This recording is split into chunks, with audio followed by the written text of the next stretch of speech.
여러분들 대한민국에서 태어났어. 안녕하십니까. 길버드 아카데미에서 영어를 강의하는 정찬유라고 합니다.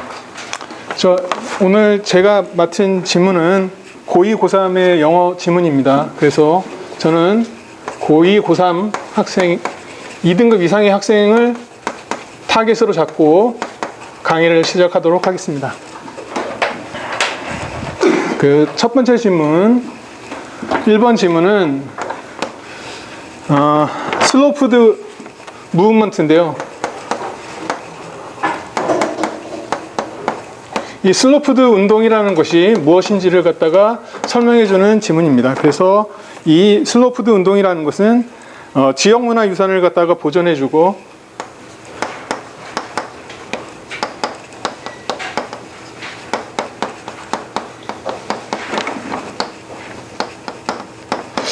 뿐만 아니라 또 뭐 해주냐면 먹거리도 보호해준다. 그런 차원에서의 그 슬로푸드 운동을 갖다가 우리가 파악해보자, 이런 얘기입니다.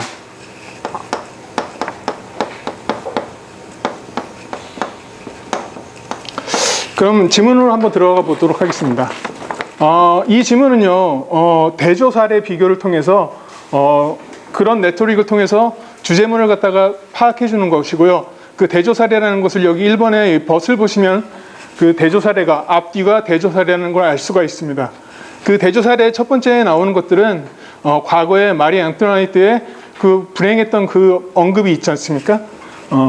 그런 언급과 그리고 콜로니얼 아메리카 해가지고 식민지 미국에서 있었던 그 음식과 관련된 그런 사건들이 과거에는 어떤 사건이었었냐면 스케어시티, 희귀성과 저스티스에 대한 문제였었는데 이것이 지금의 유럽과 21세기에 와서는 아이덴티티에 대한 문제다. 그렇게 대조를 하고 있습니다. 그래서 제일 마지막 문장에 따라서 이 마지막 문장을 보시면 결론이 나오고 있습니다. 그래서 이 슬로푸드 운동이라는 것은 understands the food artisan. 자, 이 음식에 대한 장인들을 not A but B 구조로서 conservative standing, 이렇게 방해하는 사람, in the way 해가지고 standing in the way까지 해서 방해하는 그런 보수적인 그런 방해자들이 아니라 뭐로 봐야 되냐면 but as someone charging이라고 써 있는데 좀 이따 보겠고요. charged with the preservation of local heritage라고 해서 이런 지역에 대한 그런 문화유산을 갖다가 보존해주는 그런 사람으로 봐야 된다라고 하면서 글을 맺고 있습니다. 그래서 체크포인트를 잡도록 하겠습니다. 1번 체크포인트. 여기에는 뭘 잘 봐야 되냐면 not A but B 구조입니다. 병렬 구조로서 여기서는 병렬 구조라는 것은 서로 똑같아야 된다는 것입니다. 그래서 not at이 나와야 되고 여기 뒤에 but 다음에 그냥 아이덴티티만 나왔기 때문에 not at이 되어 있는 것을 but identity가 되어 있는 것을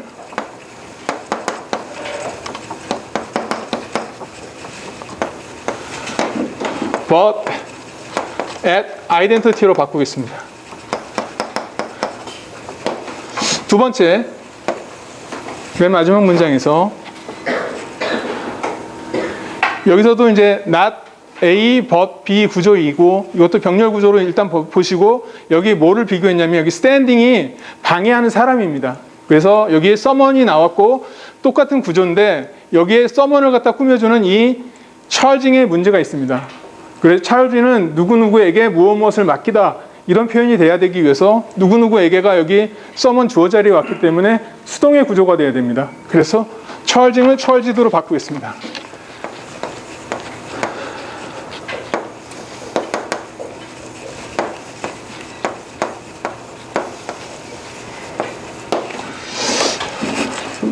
그리고 두 번째 질문으로 넘어가도록 하겠습니다. 이것은 통념 비판에 대한 질문이고요. 우리가 일반적으로 통념적으로 뭐라고 생각하냐면 지하 자원이 풍부하면은 그 나라는 잘 사는 나라라고 생각하는데 이런 잘 사는 나라라고 생각해야 되는 나라가 어떤 나라냐면 Developing Countries라고 여기 써놨습니다. 개발도상국이 됐습니다. 그래서 이 통념 비판을 통한 것인데 풍부한 지하자원이 오히려 경제 성장에 독이 됐다. 그래서 이렇게 주제를 잡겠습니다. 2번은 경제 성장의 독.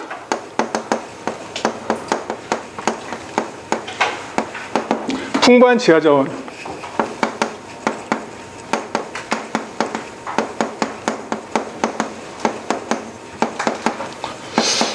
자, 그리고 내용을 살펴보도록 하겠습니다. 통념 비판이라고 했고요. 여기 첫 문장에서부터 나왔습니다. Natural resource rich countries, 그렇죠? 천연자원이 풍부한 그런 나라들 이렇게 나왔는데 이런 나라들이 developing countries 이렇게 얘기하면서 이게 이제 통념 비판을 갖다가 이제 쭉 쓰고 있는데요. 여기서 그 우리가 알고 있는 그런 나라들 얘기를 먼저 하는 게 아니라 이런 나라들이 다 못 사는 나라가 아니라 여기 3번 여기 질문을 보시면 resource abundance in itself need not doing any harm 이렇게 써 있는데요. 그러니까 do harm 하면 이제 피해를 주는데 여기는 어떠한 피해도 주지 않는다라고 되어 있습니다. 어떤 나라들에서는 그런 나라들에 대한 예시가 여기 충분히 나와 있고요. 그럼에도 불구하고 이렇게 천연자원이 많은데도 불구하고 그런 많은데 그런데도 경제적 성장을 이루지 못한 suffer from 하고 있는 나라들에 대한 그 이유들이 나오고 있습니다. 왜 그러냐면 여기 4번 지문을 잘 보시면요. 이렇게 풍부한 지하자원이 있는 나라들의 이런 자원들이 어떤 경향이 있느냐면 다른 종류의 그런 캐피탈, 다른 종류의 경제 자산들을 갖다가 익스클루드 하는 경향이 있더라. 그냥 주구장창 한 곳만 판다는 거죠. 우리한테는 뭐가 있다? 천연자원이 풍부해. 그러니까 이것만 파고 먹고 살면 돼. 거기에만 의존하기 때문에 다른 곳에는 전혀 신경을 안 써서 그래서 결국 가난에서 못 벗어난다는 얘기를 하고 있습니다.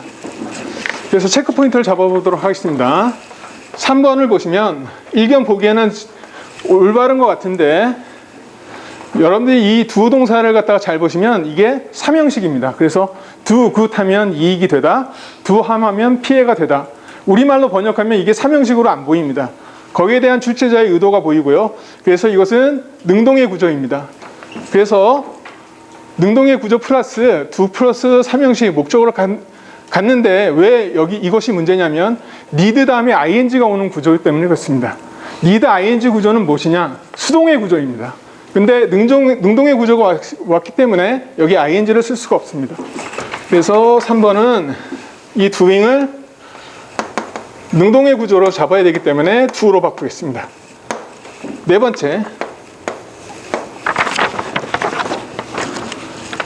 번째는 쭉 이렇게 나데이 버피 구조로 이렇게 이 suffer from 하는 그런 이유에 대해서 쭉 잘 쓰고 있는데요. 마지막에 가서 interfere economic growth 여기도 삼형식 구조입니다. interfere 동사 나오고요. 이 동사 다음에 economic growth라는 명사가 나왔습니다. 근데 interfere라는 동사는 자동사입니다. 그래서 목적어를 가질 수 없기 때문에 interfere 다음에는 with가 들어가야 됩니다. 그래서 interfere with로 고치겠습니다.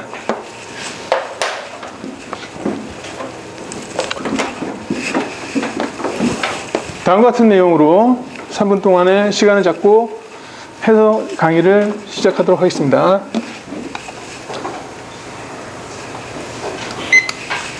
자, 여기서는요, 나데이 버피 구조로서 굉장히 단순하다고 생각할 수 있는데 여기서의 그 병렬은요, 여기 at이 중요합니다. 왜 at이 중요하냐면 여기 direct라는 동사가 나왔죠. 어디를 향해서 가는 겁니다. 그래서 여기 지향점이 중요하기 때문에 이 at을 강조하기 위해서 not A but B 구조를 썼던 겁니다. 그래서 단순히 그냥 아이덴티티만 강조하는 것이 아니라 그 아이덴티티를 향해서 가야 된다. 그렇기 때문에 but 아이덴티티가 아니라 아이덴티티를 향해서 가는 것이기 때문에 지향하는 것이기 때문에 이것을 but at identity로 고치겠습니다.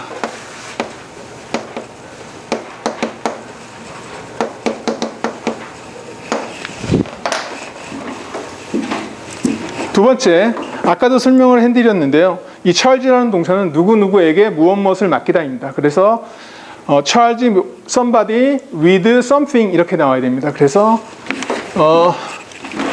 이 charge with가 바로 붙어 있을 때는 이것이 수동의 구조라는 것을 알아야 되고, 그 somebody가 앞으로 가 있기 때문에 someone 이렇게 앞으로 나가 있기 때문에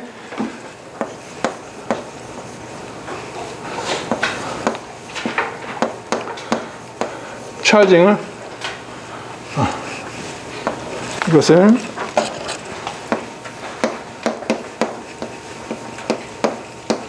charge도록 고치겠습니다.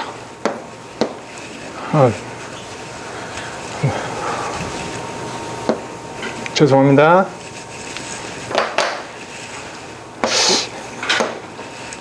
아래에 있을 때는 안 떨 줄 알았거든요. 근데 위에 올라오니까 엄청 떨리네요. 자, 그 다음에 두 번째 질문으로 넘어가도록 하고요. 아까도 살짝 설명을 해드렸는데, 여기서 제일 많이 틀릴 거라고 생각하는 게 이제 3등급이라고 생각합니다. 3등급들이, 공부하는 내용들이 뭐냐면, need, want 다음에 ing가 오면 수동 구조까지 알고 있어요. 그리고, 요게 잘 썼네, 그냥. need, ing, want, ing. 뭐 이런 식으로 넘어갈 수가 있어요. 근데 그 뒷구조까지 봐야 되는 거, 여기가 함정이 있었던 것 같습니다. 그리고 do가 삼형식으로 쓸 때 do, good, do, harm. 이런 것도, 표현도 좀 알아야 될 것 같습니다. 그래서 3번에 doing을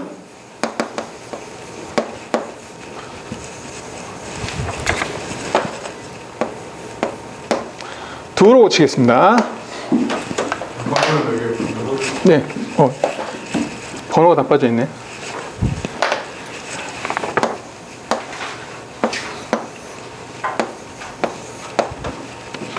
그리고 마지막 네 번째는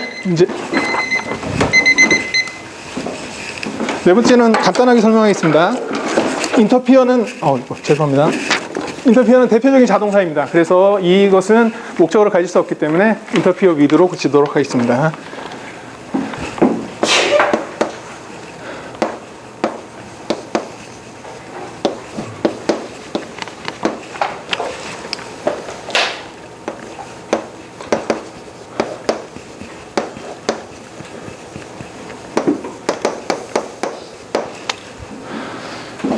그리고 3등급 이하 학생들한테 팁을 하나 또 드리려고 했는데요.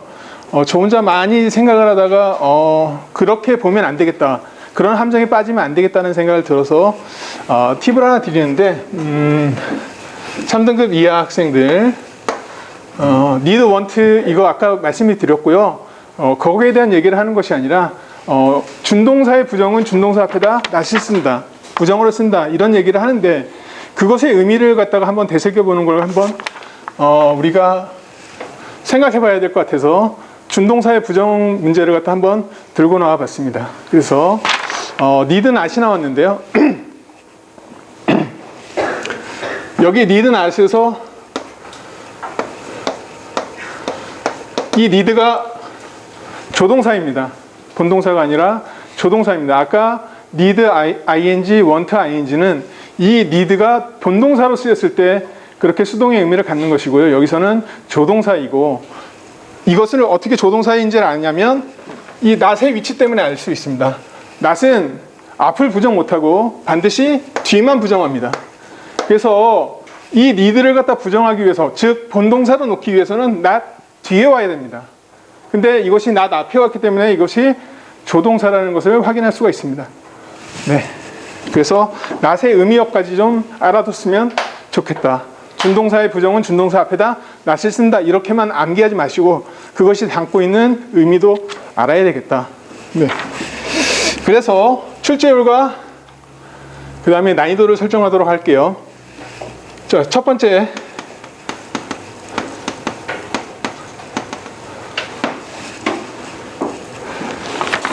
거의 끝에 와서도 긴장이 안 풀립니다. 네, 이것은 여러분들이 그냥 병렬 구조만 알고 있는 게 아니라 병렬 구조를 써서 강조를 한다는 것까지 생각하시면 direct at 이런 것을 여러분들이 알아두셔야 되겠습니다. 그래서 이 병렬 구조는 매우 자주 나오는 구조고 출제율은 그래서 5분의 4로 잡도록 하겠습니다. 그 내신 문제의 트렌드를 선도하는 게 바로 수능입니다. 수능에서 한번 출제되면 그 다음부터는 그것은 자동으로 내신에서 출제가 되고, 병렬 병치 문제는 수능에서 자주 출제가 되었기 때문에 자동으로 내신 문제로 넘어갑니다.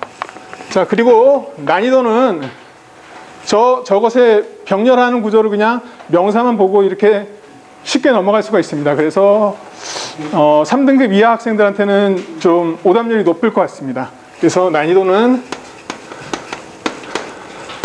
5분의 3으로 잡겠습니다. 5분의 3.5 이렇게 잡도록 하겠습니다. 그리고 두 번째, 이거 해석으로 하면은 되게 우리가 쉽게 무너지는 게 바로 뭐냐면 능동수동입니다. 우리말하고 영어랑 차이가 있는데 그걸 우리말에 맞게 이렇게 자꾸 끼워 넣으면 거기서 차이가 일어납니다. 그래서 이 찰즈라는 단어를 하나를 외울 때도 누구누구에게 무엇을 맡기다 이런 식의 구조를 파악하면서 암기를 해야 됩니다. 물론 저도 그런 식으로 공부를 안 했는데 저에 대한 다짐이기도 하고 여러분들도 공부할 때 그렇게 공부했으면 좋겠습니다. 그래서 능동과 수동을 구별하는 분사, 그렇죠? 이런 분사는 출제가 아주 무지막지하게 되고 있습니다. 그래서 이것도 5분의 4로 잡겠습니다. 그리고 난이도는 우리말로만 해석하면 난이도가 올라가고요. 그리고 구조를 정확하게 파악하면 난이도가 내려갑니다. 그래서 온도차가 있기 때문에 5분의 3.2 정도로 잡겠습니다. 그리고 세 번째, 분명히 여기 함정이 있습니다. 그냥 설핏 알면은 망하는 그 구조가 나와서 여기 need, ing 이 구조만 알면 안 되기 때문에 그래서 이 준동사에 대한 문제고요. 준동사 문제도 무지막지하게 출제가 되죠. 준동사라는 그런 카테고리 안에 집어넣게 되면. 그래서 이것도 5분의 3.8 정도로 잡겠습니다. 그리고 난이도는 꽤 높았던 걸로 보입니다. 왜 그러냐면 복합적으로 생각을 해야 되기 때문에 하나만 생각하면 함정이 보이기 때문에 한 3.8 정도로 잡겠습니다. 그 다음에 마지막 문제는 대표적인 자동사를 갖다 생각해야 되는 문제이기 때문에 자동사, 타동사 문제도 출제는 자주 되지만 난이도는 좀 낮겠습니다. 그래서 한 5분의 3.5? 순수하게 자동사, 타동사 묻는 문제는 그렇게 많지는 않고요. 그리고 난이도는 5분의 2 정도로 잡겠습니다. 네. 이상으로 강평을 마치도록 하겠습니다. 전반적으로 되게 차분하고 저는 좋은 강의였다고 생각이 들고요. 그리고 무엇보다 그 문법을 설명을 하실 때 그 부연 설명들이 저는 되게 좋았다고 생각하거든요. 그래서 그 부분은 확실히 좀 상위권 아이들한테도 굉장히 잘 먹힐 수 있을 것 같은 그런 느낌이 좀 듭니다. 그리고 출제율 난이도도 잘 잡아주시긴 하셨는데 지금 4번 문제 같은 경우 난이도 5에서 2 잡으셨거든요. 근데 그거 조금 더 높이셔도 될 것 같긴 해요. 내신을 본다면 내신 같은 경우는 사실 자주 출제되는 유형이어서 잡아주시면 될 것 같고, 이제 전반적으로 차분한 분위기이긴 한데 약간 강약 조절 조금만 더 하시면 그러면 정말 더할 나위 없이 좋은 강의일 것 같습니다. 잘 들었습니다. 지금 현재 2등급을 가지고 설명했는데 내가 듣기로는 안정적이고 여유로운데 속도가 너무 느리지 않을까? 그리고 본인이 했던 말을 반복해서 여러 가지를 말하는데 그것 때문에 시간이 더 많이 소요되고 있거든요. 그러면 지금 이 내용들이 녹음돼서 다 나올 거거든요. 본인의 강의를 들어보세요. 들어보고 좀 더 속도감 있게 스피드하게 나갈 수 있는데 왜 2등급이잖아. 1, 2등급은 공부를 잘하는 애들이잖아. 그렇다고 치면 설명하지 않은 부분에 대해서, 아는 부분에 대해서 내가 터치하지 않았을까? 그런 부분은 빼줘야 되지 않을까? 이걸 한번 분석해보고 그 다음에 추가로 2등급 위에 3, 4등급 애들, 5, 6등급 애들한테는 이런 것도 추가하겠습니다. 이렇게 격을 좀 달리해서 설명을 하면은 속도도 빨라지고 본인의 강의가 폼단이 열까요? 참고하세요. 네, 감사합니다. 수고했어요.